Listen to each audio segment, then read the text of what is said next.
Every group has a friend like Evan. The guy who thinks every joke has to be bigger, riskier, meaner. The kind of person who doesn't care if the prank leaves someone humiliated or terrified, as long as it gets a good reaction. That year, for April Fool's Day, Evan wanted to do something legendary. Something that would get everyone talking. His idea? Stranding someone in the middle of nowhere. At first, it sounded harmless. A stupid joke, sure, but nothing dangerous. The plan was to pick a friend, drive them far outside of town, leave them blindfolded on the side of the road, and let them find their way back. We'd leave a flashlight, maybe a little cash for a cab, and after a few hours of frustration, they'd get back home, pissed but ultimately fine. We convinced ourselves it wasn't that bad. No one would get hurt. We were wrong. Evan picked Josh as the target. Josh was one of the nicest guys in our group. Laid back, always laughing. The kind of friend you could rely on. Maybe that's why Evan chose him. He thought Josh would take it well, that he wouldn't hold a grudge. We didn't think about the weather. We didn't think about how cold it still was at night. How the temperatures had been dipping below freezing.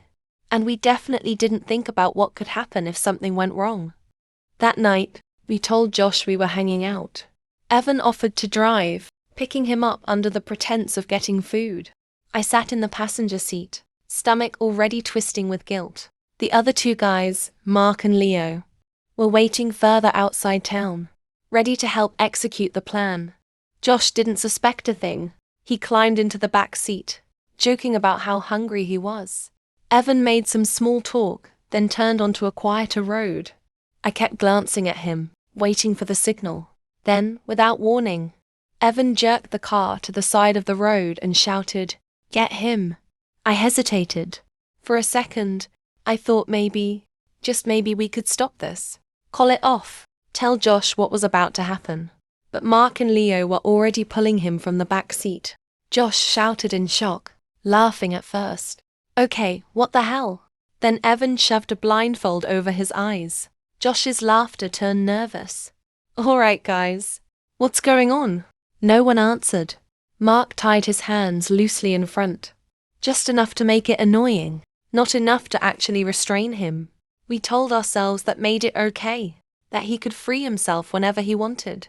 We drove for what felt like forever, leaving town behind. The streetlights disappearing one by one. I kept my eyes on the dashboard, heart hammering. Every now and then, Josh would ask where we were going, but his voice had lost the humor. He was scared, but we didn't stop. We finally pulled onto an old service road, a dirt path that led deep into the woods. There were no houses out here, no businesses, just trees stretching into blackness. A car rolled to a stop. No one spoke. Evan turned to me. "Help me get him out." I should have refused. I should have told him this was stupid, that we needed to take Josh home. Instead, I followed orders. We pulled Josh out of the car, leading him a few steps onto the frozen ground. His breath came in quick puffs in the cold night air. Then Evan said, "All right, man, have fun." And we ran. Josh shouted after us, telling us to wait. We dove into the car, slamming the doors shut. I looked back just as we sped away. Josh was still standing there, his head whipping around in panic, the blindfold half fallen from his face. Then he started running toward us. Evan floored it. We left him behind. At first, we thought it was funny. We laughed, hyped each other up, convinced ourselves that Josh would be fine. He'd curse at us, walk a mile or two, then hitch a ride home. We planned to call him in an hour, give him directions back. But then an hour passed. Then two, and Josh wasn't answering his phone. The laughter died. We started calling over and over. Each time, it went straight to voicemail. By the third hour, the panic set in. We drove back. The road was empty. Josh was gone. We spread out, calling his name, shining phone flashlights into the trees. Our voices echoed, swallowed by the freezing air. Nothing. I tried convincing myself he was fine, that he had found a road and caught a ride. Then we found his flashlight. It was lying in the dirt, the batteries dead, as if it had been on until it died. The knots in my stomach twisted tighter. Evan kept saying, "He's fine. He's just messing with us now." But his voice was thin, stretched with fear. Eventually, we had no choice but to leave. If we told anyone, we'd be in serious trouble, so we went home. And we waited. The next morning, Josh's mom called. She was crying. Josh had shown up at their house, barely able to stand, his lips blue from the cold. He had spent the entire night in the woods, trying to find his way back. His hands were raw, cut up from falling. His legs were so stiff he could barely walk. The doctor said if he had been out there much longer, he could have lost fingers to frostbite. He could have died. And all because of us. Josh didn't tell his mom what happened. He just said he got lost and didn't want to talk about it. We never spoke about it again. Josh changed after that. He stopped coming to hangouts, stopped responding to texts. When we saw him at school, he barely spoke. He wasn't mad. He wasn't bitter. He just wasn't Josh anymore. I wanted to apologize. I wanted to tell him that I didn't want to do it, that I should have stopped it. But I didn't, because the truth was, it didn't matter. We did what we did, and no matter how many times we told ourselves it was just a prank, we almost killed him. I was a freshman in college when it happened. Something so disturbing that it still makes me uneasy every time April Fool's Day comes around. It was supposed to be a harmless prank. That's what we all thought. But when it was over, someone was dead. And the rest of us were left carrying a guilt that never faded. It started with Eric. He was the type of guy who lived for pranks, always pushing things further than they needed to go. Some people loved him for it, but most just tolerated him. Every April Fool's Day, he made it his mission to pull off something elaborate. The year before, he had convinced our professor that the entire class had dropped his course overnight. Another time, he staged a fake campus lockdown that sent people into a panic. It was all fun, to him at least. This time, though, things were different. Eric had this idea, fake a kidnapping. Not a real one, of course, but something so convincing that it would leave the victim terrified. He wanted to pick someone who was easy to scare. That's how he put it. He settled on Matt. Matt was quiet, introverted, the kind of guy who kept to himself. He wasn't unpopular, but he never really fit in with our group. He was the perfect target, Eric said. Someone who wouldn't suspect a thing. The plan was simple. Grab him on his way back to the dorms. Blindfold him, throw him in a car, drive him somewhere isolated, and scare the hell out of him. Then reveal it was all a joke. Most of us were uncomfortable with the idea, but Eric was persistent. He had a way of making things seem harmless. Even when they weren't, he laughed it off, told us it would be fine. That Matt would probably laugh about it later. Against our better judgment, we went along with it. We waited near the student parking lot. It was around 9 p.m. when Matt walked past, heading toward his dorm. That's when Eric and another guy, Jake, rushed him. He barely had time to react before a cloth bag was pulled over his head. He screamed, struggled, but Eric was strong, and before long, they had him in the back seat of Jake's car, hands zip-tied in front of him. The drive felt longer than it was. Matt kept pleading, his breathing ragged. Eric whispered, trying to suppress his laughter, telling him to calm down. The rest of us sat in silence, exchanging uneasy glances. None of us spoke up. We arrived at an abandoned construction site just outside town. It was cold, the wind howling through half-built structures. The moment the car stopped, Matt started thrashing again, his breathing turning into frantic gasps. Eric dragged him out, shoving him onto the dirt. Matt whimpered, asking over and over what was happening. That's when Eric pulled out the fake prop gun.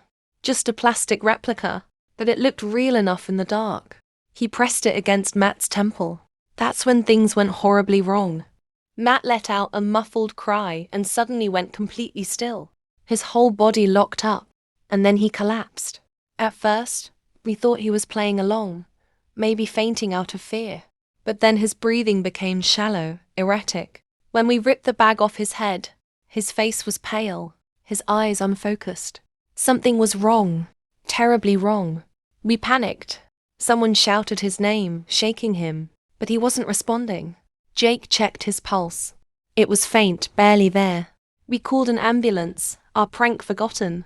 The paramedics arrived fast, but it was already too late. Matt had a severe heart condition, something none of us knew about. The shock, the fear, the sheer stress of what we did had triggered a cardiac episode. He died before he even reached the hospital. No one spoke at the hospital. No one looked at each other. Eric just sat there, staring at his hands. When the police questioned us, we told them the truth. It was a prank. A stupid, reckless, pointless prank. Matt's parents didn't press charges, but they didn't have to. The guilt was worse than any punishment the law could give. Eric dropped out. Jake transferred. The rest of us stopped speaking altogether. It's been years now, but I still think about that night. About the moment Matt stopped breathing. About how I could have said something, stopped it, but didn't. Every April Fool's Day I see posts about pranks gone wrong, fireworks misfiring, people getting hurt. But they never talk about the ones that leave a permanent mark, the ones that end in silence, the ones that can never be taken back. It was supposed to be a joke. That's what we kept telling ourselves. Just a stupid, reckless joke that got out of control. We were seniors in high school, caught up in the excitement of our final year, and April Fool's Day had always been a big deal in our town. Every year, someone pulled a prank so over the top that people would talk about it for months. Fake school evacuations, teachers' cars wrapped in plastic, entire hallways filled with balloons. It was tradition. That year, our friend group wanted to be the ones who pulled off the prank everyone would remember. Something bigger than all the years before. Then Brandon came up with the idea. It was dumb, it was reckless, but it was also perfect. There was an old man who lived on the edge of town. Mr. Delaney. He was a quiet guy. Never really spoke to anyone. Always kept to himself. People said he used to be in the military, or maybe law enforcement. He had that rigid way of walking. The kind of posture that made you think he was always watching. But what really made him stand out was his paranoia. He had cameras around his house, bars on his windows. His backyard was surrounded by a tall wooden fence with spikes on top. Everyone in town knew about it. People joked that he acted like he was living in a war zone. That's why Brandon thought it would be hilarious to mess with him. The plan was simple. Sneak into his backyard late at night, set up some weird noises, maybe knock on his windows, and make him think something was happening. Nothing dangerous, just enough to give the old man a scare. I hesitated. We all did, but Brandon kept pushing. Said it would be harmless. Said it wasn't like we were actually breaking in, just messing with him, he insisted. It's not illegal to walk in someone's backyard. We let him convince us. We met up around 11 p.m., dressed in black, laughing nervously as we walked through the empty streets towards Mr. Delaney's house. His property was on the outskirts of town, surrounded by tall trees. The streetlights barely reached this far, and everything felt darker than it should have. When we got to his fence, Brandon pulled out a small ladder he had stolen from his dad's garage. He climbed up first, carefully swinging his legs over the spikes, then dropped down quietly into the backyard. One by one, we followed. The backyard was huge, but completely barren. No garden, no furniture, just a few patches of dead grass and a motion sensor light that we were careful to avoid. The house itself was dark. No lights on inside. Brandon gestured for us to start. We spread out. One of us started lightly tapping on a window. Another ran past the side of the house, making just enough noise to be noticeable. I crouched near the back door, ready to run if needed. At first, nothing happened. Then the light inside the kitchen flicked on. We froze. A shadow moved behind the curtains. Then, the distinct sound of a gun cocking. Panic set in instantly. We scrambled. One of the guys tried climbing the fence but caught his jacket on the spikes. Another tripped over a loose brick and hit the ground hard. Then the back door flew open.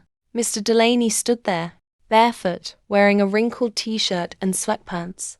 But what mattered was what was in his hands. A shotgun. His face was blank. No fear. No hesitation. Just cold, mechanical focus. He raised the gun. The explosion of sound was deafening.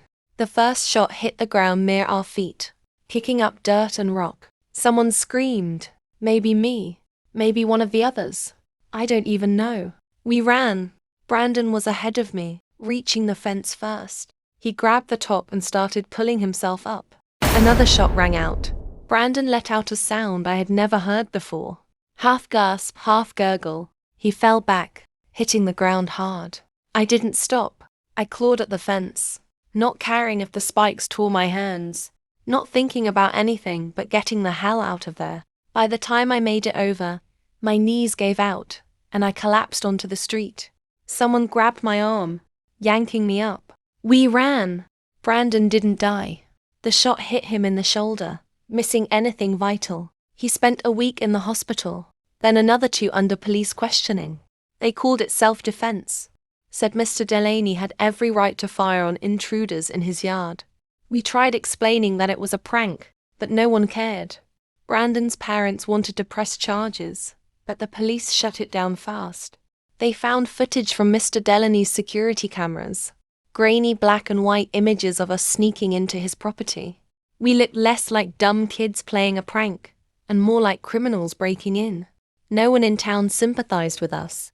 Teachers shook their heads when we walked past. People we had known our whole lives suddenly treated us differently. But the worst part was Brandon himself. He changed after that night. He stopped talking about pranks, stopped joking around. He barely spoke at all. Even after he healed, he still winced whenever he heard a loud noise. One day, he just stopped coming to school. His parents sent him to live with family in another state. We never spoke again. Years later, I still think about that night, about how stupid we were, about how easily things could have been worse. Every April Fool's Day, when people start talking about pranks, I feel sick, because I know how quickly a joke can turn into something real, how a single bad decision can change everything.